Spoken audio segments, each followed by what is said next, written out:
This is the 10-Minute Contrarian podcast. This is VP. We are a solutions-based podcast, diving into the world of contrarian investing and alternative finance.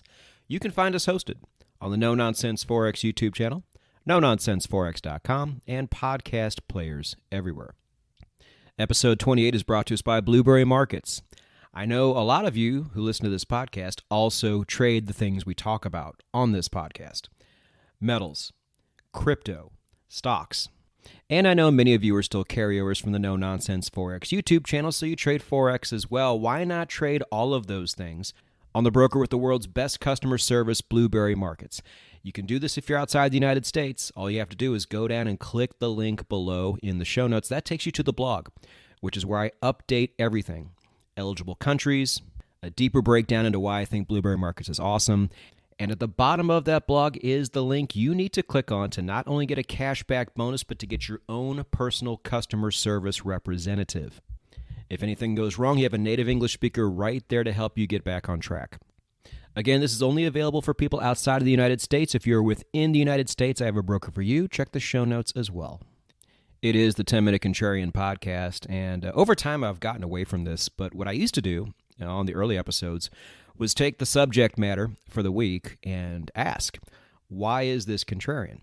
And I don't think I really have to do that with the subject of this week's podcast. It's like, who in the crypto world is talking about Litecoin?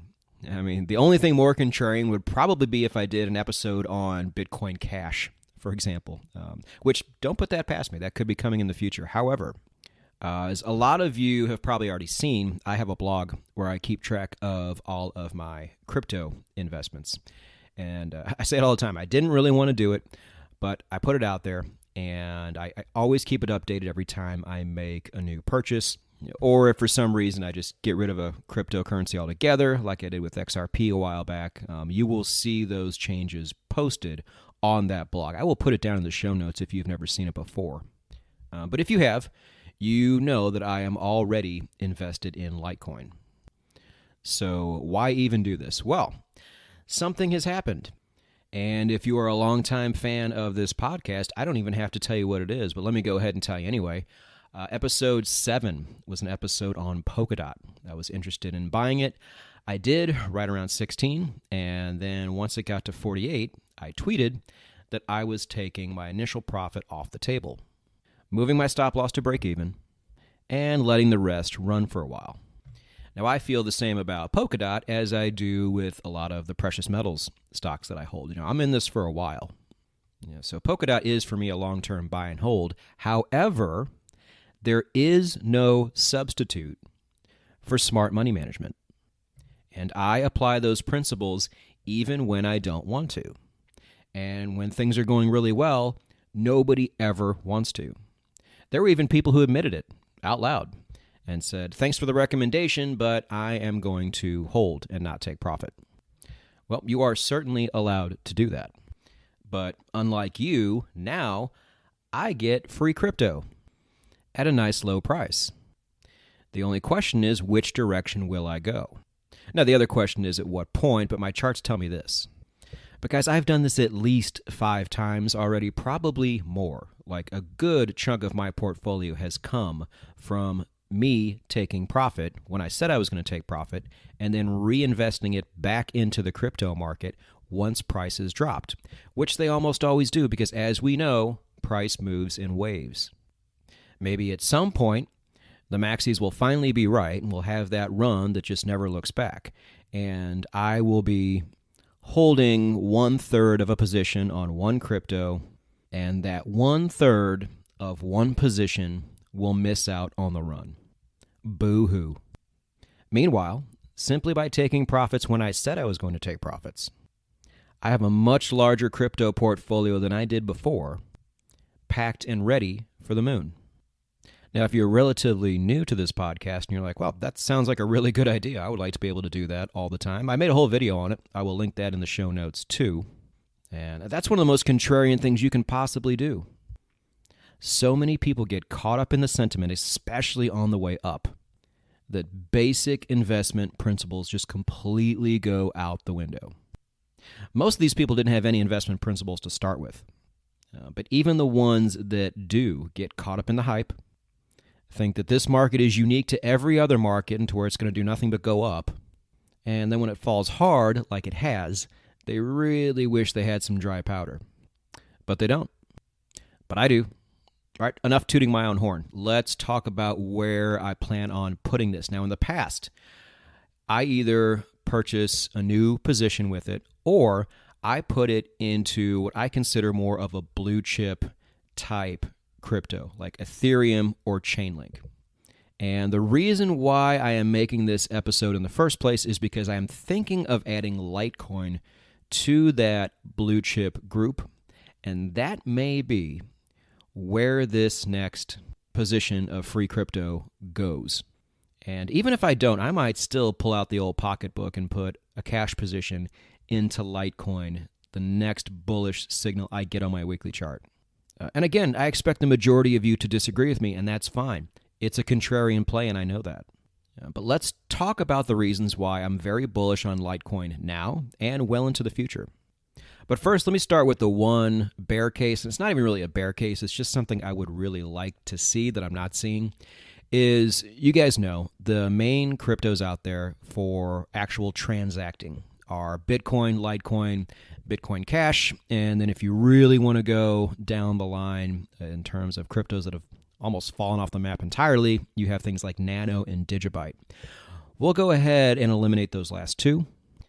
But in this race for actual transactable cryptocurrencies, there's really only a three-horse race, and I would have personally liked to have seen Litecoin do a bit more in these last few years, establishing themselves as the go-to transactable currency. But Bitcoin has actually done the most with the Lightning Network, and they've really closed the gap on Litecoin in terms of speed and overall capacity, transactions per second, all that kind of stuff. And this is great too because I also hold Bitcoin, but I was really hoping Litecoin would have been a little more active in this time. Now, they are not completely inactive. The community is still very strong, and they have projects in the works. But as a payable blockchain, I love it. I do transactions in Litecoin more than I do any other cryptocurrency. It's like a 1/10 of a penny transaction fee. Super fast.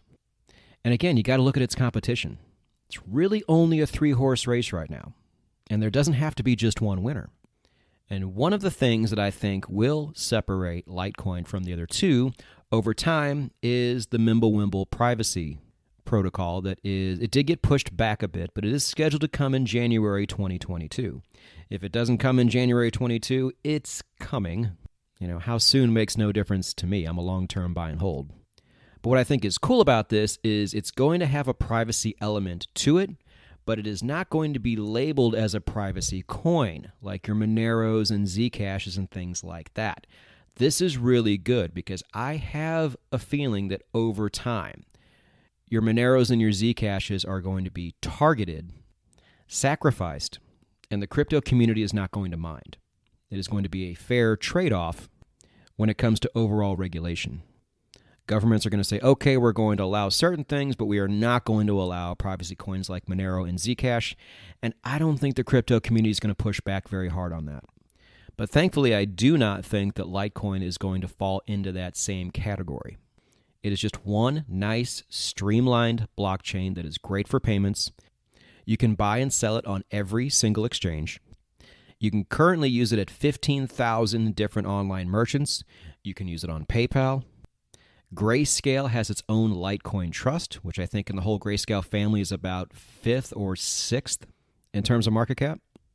Large banks all over the world are allowing crypto custody. And I don't know if it's going to be the only ones, but the first ones they are allowing is Bitcoin, Litecoin, and sometimes Bitcoin Cash. At the end of the day with these things, you want adoption, and adoption is expanding. On top of that, I really do think Litecoin has withstood the test of time. You see it on Twitter a lot. They show that list from 2017 on CoinMarketCap's top cryptos, and all but Bitcoin and Litecoin are still standing or still relevant. I think maybe Filecoin is in there too. They had a nice little resurgence, but Litecoin has lost market cap to a lot of the layer ones, stable coins, a couple stupid meme coins. But this is to be expected. I put all this into two very crude categories. You have your actual cryptocurrencies, and then you have blockchain companies. Blockchain companies are the big space race. We don't really know who's going to come out on top, but whoever does, it's going to be a big upside. I get all that. I'm invested in a lot of that too.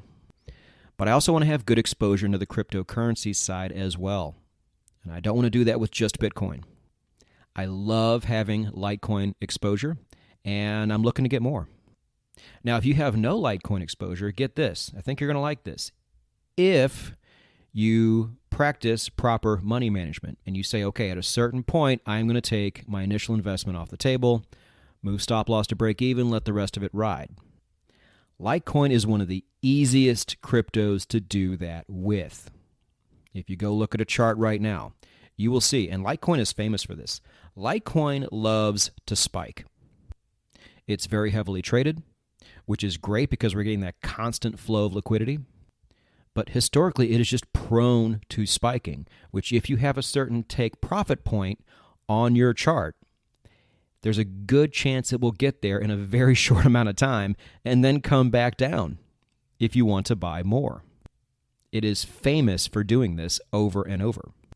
So apart from being a great blockchain on its own, apart from having a privacy feature that its competition is not going to have, apart from being accepted in more and more places as time goes on, and apart from withstanding the test of time early on in the game, even as a lot of these other companies with more, quote unquote upside have passed it by positionally in market cap. Call this a theory, call it whatever you will, but one of the biggest upside cases I can see for Litecoin going forward well into the future is scarcity. Now stay with me on this. There's only so much Bitcoin out there, right? 21 million. Much of that is being held by Satoshi, or it was lost, whatever the case is. So, probably looking more like 16 million, give or take, I'm sure. There's going to come a time where there's not a whole lot of Bitcoin left, and all you can really get are small little slivers and fractions of it. And it's just not quite as appealing for some of the larger funds out there, or even the medium-sized funds, your hedge funds and things like that, to get such a small piece of the pie. Litecoin has a hard cap of 84 million, which is 4 times the amount of Bitcoin. So really all you do is you take the price of Litecoin, multiply it by 4, and that's how much it takes to get the exact same slice of pie than you would with Bitcoin. You get a much bigger piece, and that is going to be attractive to a lot of people going forward, especially people that don't have a lot of crypto right now and don't completely understand the process. They do understand scarcity. They do understand a limited supply. And even though Bitcoin will never, run out to where you can't get any at all, I do feel like a lot of investors are going to be looking for that next tier down. They probably won't pass Bitcoin over, but they will get some of Bitcoin and then say, okay, what next? What else has a hard cap and also has scarcity? Now, there will be other cryptos out there who do this, but you got to remember, this is the investment community that doesn't really have a great grasp on crypto. So what is easiest for them to understand? 21 million Bitcoin, 84 million Litecoin. And that's when I feel like the real rush for Litecoin is going to be on. I really do think a lot of people in the crypto community miss this part. They don't understand the gap of knowledge between what they know and the rest of the populace knows. Is Ethereum, for example, getting more scarce as they burn it off and all this stuff? Yeah, of course, but most people don't understand that. But they do understand things like, for $10,000, I can get a tiny little bit of Bitcoin, or I can get a pocket full of Litecoin. And I am familiar with Litecoin because it has been around for a long time, and a lot of banks and payment processors and online merchants use it. Period. End of sentence. But the use case and the token is that nobody cares about that stuff. In order for the entire market to grow, it has to get acceptance from the people who are currently not in it already. And funds are a really big part of that. And the clients of these funds don't know a lot about crypto. So if you are taking their money and investing it in things that they don't understand, that is going to be a problem. And even if a lot of these people don't understand crypto altogether, at least Litecoin is a lot easier to explain than most other cryptos. because people are also growing more and more familiar with it because they see it as a payment gateway, being accepted in more and more places as time goes on. So anyway, look, I have a decision to make once my charts finally give me the go signal again. I might put it back into Polkadot. I don't know. I might put it in Ethereum or Chainlink. I might find somewhere else I want to go. But I can tell you that Litecoin is now in the running. Litecoin has now entered my territory of blue chip cryptos that I want to have more of, especially with lower prices like we have. Now, for me to have my pick of any of the cryptocurrencies out there and for me to choose Litecoin at the end of the day, crazy, right? When it comes to the future of something like Litecoin, I really don't think I'm crazy. I think I'm just early.